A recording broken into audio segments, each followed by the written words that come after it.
அனைவருக்கும் வணக்கம். Welcome to பொன்வாரின் சேனல். இந்த வாரம் நம்ம திரையும் சந்தில் பார்க்க போகிற படம் இப்போ வந்து அமேசான் பிரைம் ஓடிடியில் அவைலபிளாக இருக்குது. இந்த வருஷம் ரிலீஸ் ஆகி ஓரளவு நல்ல வரவேற்பு பெற்ற படம் தான் மைதா. இந்த படம் வந்து ஹிந்தியில் ரிலீஸ் ஆன படம். இப்போ இங்கிலீஷ் சப்டைட்டிலோட அமேசான் பிரைம் ஓடிடியில் வீட்டிலேருந்து பார்க்கக்கூடிய அளவில் இப்போ வந்து ரிலீஸ் ஆகிருக்கு. ஜூன் ஃபஸ்ட் வீக்லேருந்து இந்த படம் ஸ்ட்ரீமிங் ஆகிட்டு இருக்கு ஓடிடியில். ஸோ இந்த படம் என்னை பொறுத்த வரைக்கும் ஒன் டைம் வாட்சபிள் தான். நல்ல ஒரு தரமான படம், ஃபேமிலியோட பார்க்கலாம். படத்தில் எந்த ஒரு வால்கர் சீன்ஸும் இல்லை. இந்த படம் வந்து ஒரு பயோகிராஃபிக்கல் ஸ்போர்ட்ஸ் ட்ராமா ஜானரில் எடுக்கப்பட்ட படம். அதாவது இந்தியாவோட கோச்சாக இருந்த சையத் அப்துல் ஹக்கீம் சொல்லி 1952லேருந்து 63 வரைக்கும் கிட்டத்தட்ட ஒரு 10 ஆண்டு காலமாக இந்திய கோச்சாக இருந்தவர். அவரோட பயோகிராஃபியை சிறப்பாகவே காட்சிப்படுத்தி எடுத்திருக்காங்க. இந்த படத்தில் வந்து அஜய் தேவ்கான் தான் ஹீரோவாக நடிச்சிருக்காரு. பிரியாமணி மற்றும் அஜய் ராவ் அப்படின்னு இவங்க நிறைய கேரக்டர்லாம் பண்ணியிருக்காங்க, நிறைய பேர் நடிச்சிருக்காங்க. ஸோ இந்த படத்தை டீட்டெயில் ரிவ்யூ தான் பார்க்க போகிறோம். இந்த விமர்சனம் போகிறதுக்கு முன்னாடி நம்ம சேனலில் புது படங்கள் ரிவ்யூ பண்ணிட்டு வரோம். அந்த படம் தேட்டர்கள் வரும்போது இந்த மாதிரி ஓடிடியில் ரிலீஸ் ஆகும்போது எப்படி இருக்குன்னு தெரிஞ்சுக்கிறது யூஸ்ஃபுல்லாக இருக்கும். அதனால் நம்ம சேனலை வந்து சப்ஸ்கிரைப் பண்ணிங்கன்னு கேட்டுக்கிறேன். அதில் இந்த விமர்சனம் முடிச்சிருந்தா உங்கள் ஃப்ரெண்ட்ஸ் அண்ட் ரிலேஷன் எல்லாருக்கும் ஷேர் பண்ணிங்கன்னு கேட்டுக்கிறேன். வாங்க இனி படத்தோட டீட்டெயில் ரிவ்யூ அண்ட் இன்ட்ரெஸ்டிங் அப்டேட்ஸ்லாம் பார்க்கலாம். அதனால் வீடியோ ஸ்கிப் பண்ண பாருங்கன்னு கேட்டுக்கிறேன். இனி ரிவ்யூக்குள்ளே போகலாம். படத்தோட கதை என்னென்னா, இந்திய ஃபுட்பால் டீம் வந்து 1952 காலகட்டத்தில் வந்து ஒலிம்பிக்ஸ் போட்டியில் கலந்துக்கிறதுக்கு செலக்ட் ஆகுது. அங்கே போய் கலந்துக்கிட்டு படுதோல்வி அடைஞ்சு இது ரிட்டன் ஆகிடுது. ஸோ அதை வந்து மீட்டிங் வச்சு ஃபெடரேஷனில் அந்த அசோசியேஷன் ஃபுட்பால் அசோசியேஷன்லாம் பேசுகிறாங்க. அப்போ வந்து இந்திய டீமோட கோச்சாக இருக்க ஹக்கீம் கேரக்டரில் வர ஹீரோ அஜய் தேவ்கான் வந்து அதுக்கு பதில் சொல்லும்போது என்ன சொல்கிறாருன்னா, இந்த டீம் வந்து நான் கோச்சிங் மட்டும்தான் நான் கொடுக்குறேன். இந்த டீமில் வந்து எனக்கு பிளேயர்ஸ் செலக்ட் பண்ணி கொடுக்குறது வந்து நீங்கள் தான். ஸோ நானே வந்து ஒரு டீமை ஃபார்ம் பண்ணி அதுக்கப்புறம் தோல்வி அடைஞ்சால் எனக்கு வந்து ப்ளேம் பண்ணுங்கள், நான் ஏற்றுக்கிறேன். அது வரைக்கும் என்னை ப்ளேம் பண்ணாதீங்க. எனக்கு அந்த ஃபுல் அந்த ஒரு ஃப்ரீடம் கொடுத்தீங்கன்னா நானும் ஒரு ஒரு மெடல் அடித்து காமிக்கிறேன், கப் அடித்து காமிக்கிறேன்னு சொல்லி சொல்கிறாரு. ஒரு வழியாக அந்த மெம்பர்ஸ் எல்லாமே ஒத்துக்கிறாங்க. ஸோ இவரும் அதுக்கு சரின்ட்டு இந்தியா ஃபுல்லாக தேடி தெரிஞ்சு ஃபுட்பாலில் யாரெல்லாம் ஆர்வமாக இருக்காங்களோ அந்த மாதிரி இளைஞர்கள்லாம் தேர்ந்தெடுத்து ஒரு டீம் மாதிரி ஃபார்ம் பண்ணி அதை வந்து அந்த ஒரு செலெக்ஷன் டீம் கொடுத்துட்டு அவரும் பர்மிஷன் வாங்கி டீமையும் கொண்டு போகிறாரு. அப்போ வந்து கிட்டத்தட்ட 1962 காலகட்டங்களில் ஒரு மேட்ச் நடக்குது. ஃபைனல் வரைக்கும் கொண்டு போயிடுறாரு அஜய் தேவ்கான் அந்த டீமை, சிறப்பான ஒரு அவரோட கோச்னால. ஸோ அதுக்கப்புறம் ஃபைனலுக்கு போகிறதுக்கு முன்னாடி நடுவில் பல அரசியல் பாலிடிக்ஸ் இந்த ஃபெடரேஷனில் நடக்கிற ஃபுட்பால் ஃபெடரேஷன் பாலிடிக்ஸ்லாம் சமாளித்து மீண்டு வராரு. கடைசியில் அந்த ஃபைனல்ஸில் வந்து அவரால் வந்து மெடல் வாங்கி தர முடிஞ்சுதா.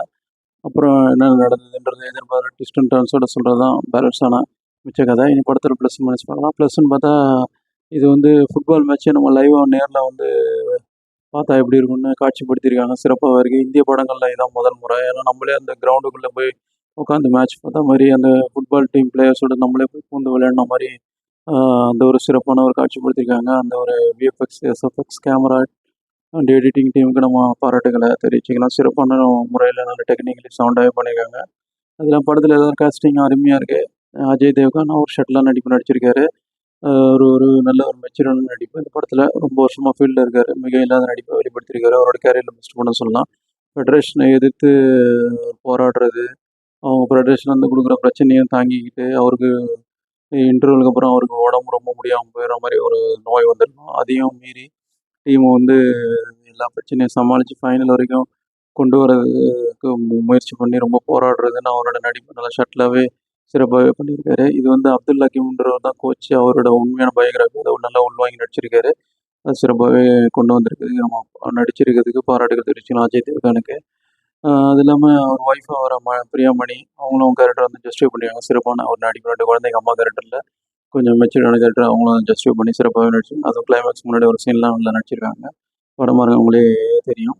அப்புறம் கஜராவ் அப்படின்றவர் தான் வில்லன் கேரக்டரில் ஃபெடரேஷனில் வந்து ஒரு முக்கியமான ஒரு மெம்பராக சீனியராக வரவர். அவர் தான் அஜய் தேவ்கானுக்கு சவாலாக இருக்கவர். அவர் வந்து முன்னேற விடாமல் தடுக்கிறது, அந்த இந்தியா வந்து அந்த ஸ்போர்ட்ஸுக்கு போகும்போது அதில் வந்து ஜெயிக்க முடியாமல் பண்ணுறது, என்னென்னலாம் பண்ணுறது. ஏன்னா இவருக்கும் ஒரு சின்ன ஒரு டக்காப்பார் இருக்கும் அஜய் தேவ்கானுக்கும் அந்த வில்லனுக்கும். அதாவது கஜராவ்ன்ற அவங்க ஒரு ஃபெடரேஷனில் ஒரு முக்கியமான பெரும்புள்ளி.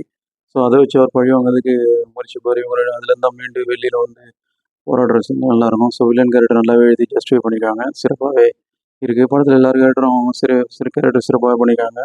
அது இல்லாமல் படம் ஏற்கனவே சொன்ன மாதிரி டெக்னிக்கலி சவுண்டான படம். 2 எடிட்டர், அப்புறம் 2 கேமராமேன். ஏன்னா அந்த ஸ்போர்ட்ஸ் உண்டான அந்த போர்ஷன் ஒரு தனி எடிட்டர், கேமராமேன். அப்புறம் அது இல்லாத போர்ஷன்ஸ் அது ஸ்போர்ட்ஸை தவிர்த்து மற்ற சீன்ஸ் எல்லாமே, அதாவது அவங்க வீட்டை காமிக்கிறது, அஜய் தேவ்கன் வீடு, அப்புறம் வெளியில் ஒரு ட்ராவலிங், அதெல்லாம் வேறு கேமராமேன். ஸோ 2 கேமராமேன் 2 எடிட்டர் வந்து கஷ்டப்பட்டு படத்தை வந்து சிறப்பாக காட்சிப்படுத்தி கொண்டு வந்திருக்காங்க. அது இல்லாமல் விஎஃப்எக்ஸு, எஸ்எஃப்எக்ஸு, சவுண்ட் டிசைனிங், அப்புறம் சிஜி எல்லாமே வேர்ல்டு கிளாஸில் இருக்குது. தரமாக அப்படிங்க படம் நல்லா பளிச்சுன்னு இருக்குது. படம் பார்க்குறது நல்ல இன்ட்ரெஸ்ட்டாகவே இருக்குது. படம் அதுலேயும் அந்த கிளைமேக்ஸில் வந்து சிறப்பாக இருக்குது. ஏன்னா அதுக்கு காரணம் வந்து மியூசிக் தான் சொல்லலாம். மியூசிக் எலிவேட் பண்ணியிருக்கு.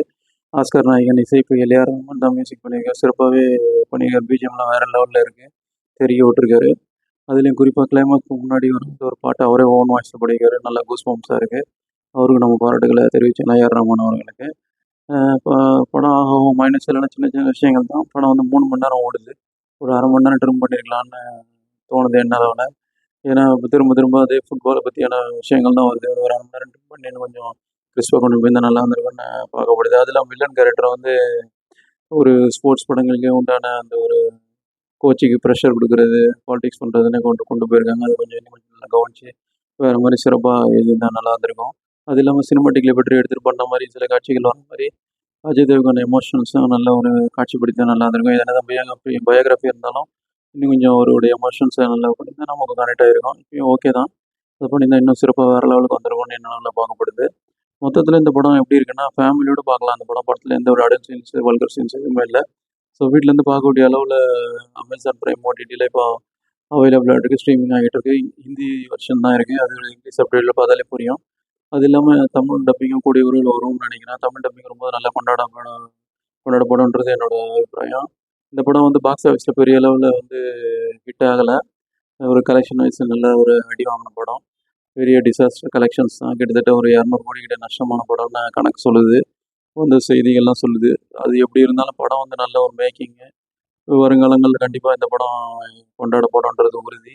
ஸோ இப்போயே இந்த படத்தை மிஸ் பண்ணாமல் பாருங்கள். நல்ல ஒரு ஸ்போர்ட்ஸ் ட்ராமா படங்கள்லேயே சிறந்த படங்கள் சமீபத்தில் வந்தது. இந்த 2024 வந்து நல்ல சிறந்த ஸ்போர்ட் ட்ராமா படம். நல்ல ஒரு ஃபேமிலியோட பார்க்கக்கூடிய என்டர்டெய்னிங்காக இருக்கும். எந்த இடத்துலையும் போர் அடிக்காது ஸ்டார்டிங்லேருந்து எண்டு வரைக்கும். ஸோ நம்ம சைட்லேருந்து ஹைலி ரெக்கமெண்டட், மஸ்ட் வாட்ச்னு ரெக்கமெண்ட் பண்ணுறேன். ஸோ இந்த படத்தை பார்த்துட்டு உங்கள் கருத்துக்களை பின்னோட்டங்களை தெரியப்படுத்துங்க. வேறு ஒரு திரை விமர்சனம் அல்லது முன்னோட்டம் சந்திப்போம். அதுவரை நன்றி, வணக்கம்.